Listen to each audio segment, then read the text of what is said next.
while this really can feel like the most wonderful time of the year, with friends and family coming together, it can also be challenging at times to keep things merry and bright amongst your nearest and dearest. And joining us for insight and some helpful tips and advice is psychologist and CEO of Crawford Clinics, Dr. Crawford. Good to have you with us. Thank you. So good to see you in person. Thanks. Yeah, and as I mentioned, this is a very special time of year, and we've all got high hopes. And it should also be a time that really strengthens those bonds that are so important to us in our whole lifelong health and happiness. But this is the time when we run into trouble, usually, when we're all up and close with each other. So what do you recommend to just prepare ourselves for that?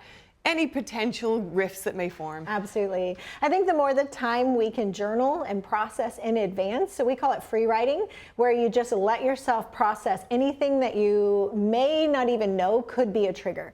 The best way to find your trigger is ahead of time, if possible, so that you're not blindsided in the moment with those people. So you plan ahead, write everything out, so that then you can think, okay, what could be a landmine that I need to be aware of before I walk into that situation so I can try to avoid it.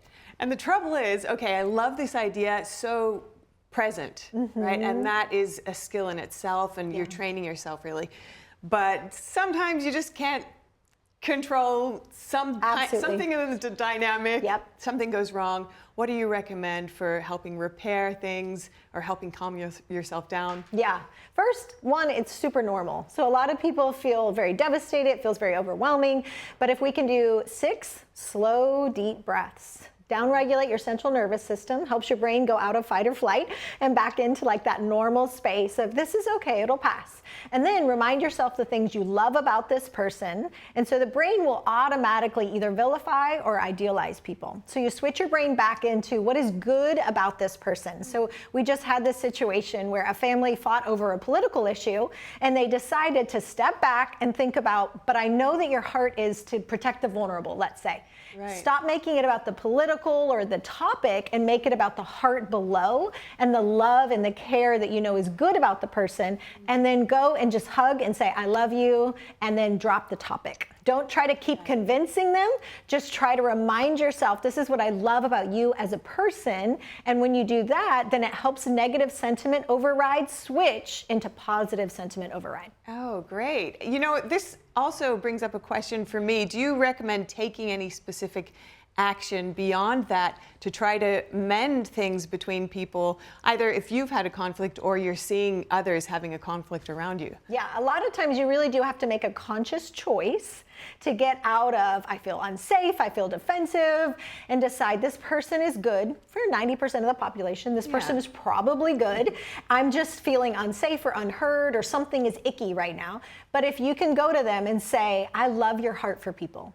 I love your heart for family. I love who you are. And then just reconcile, hey, irrespective of that topic, I want you to know that you're important to me. And if it's safe, a good hug, because it releases oxytocin, and that's really beneficial to the system. Lovely.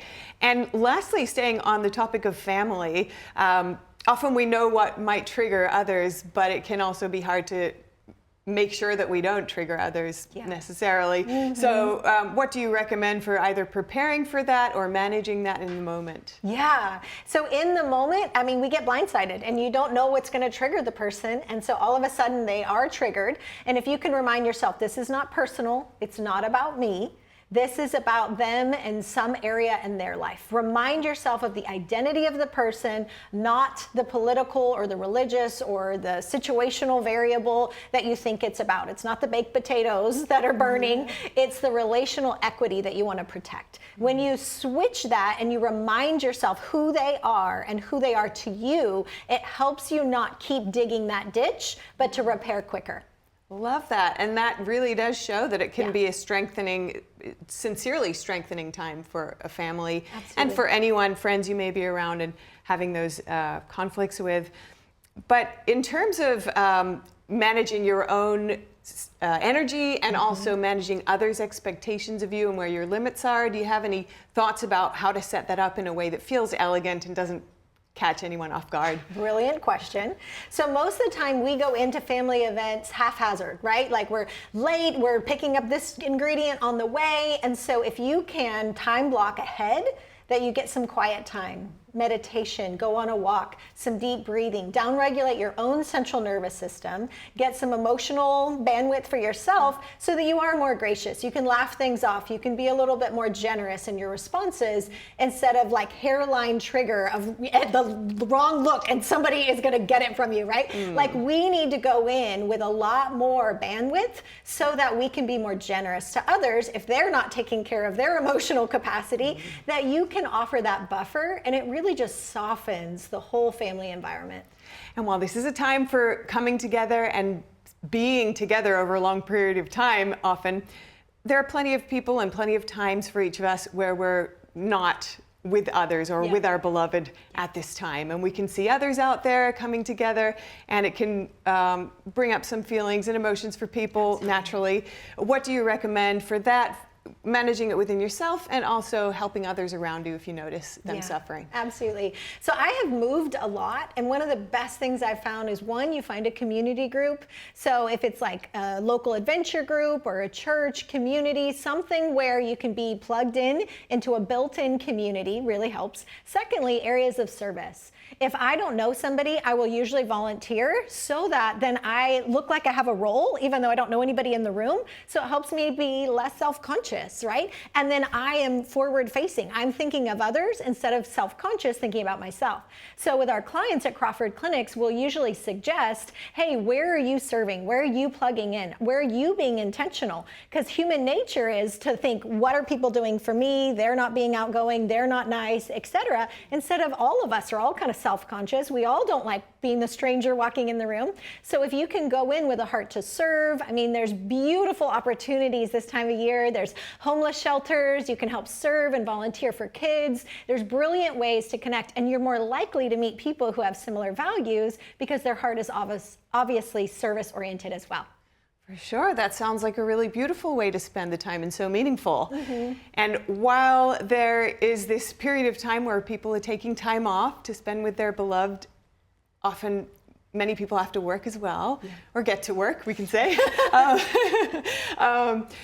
And at those times, what do you recommend for people who are in the workplace and needing to create that feeling of connection with their coworkers who they do already spend a lot of time with? Absolutely. I think little gifts are so brilliant.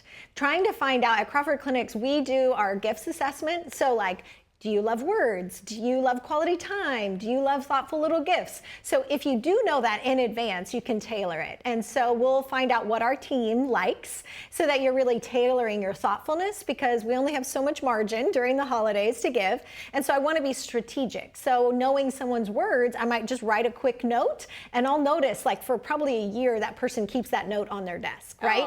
Because that words mean something. To another person, it might not be as valuable, but giving a really thoughtful gift to that person. Something that's low stakes. I'm not asking anything from you. I just want you to see that you're valuable to me. And that's what it's all about, this connection, this noticing our place within the grander scheme of things, which all of us are, I believe, truly connected. But it's that skill that brings it out. And I so appreciate you coming here today to help us all understand how to better manage that and create that within our own communities and our own workplace and friendship groups. Dr. Crawford, thank you so much, and happy festive season. Merry Christmas ahead of time. Merry Christmas.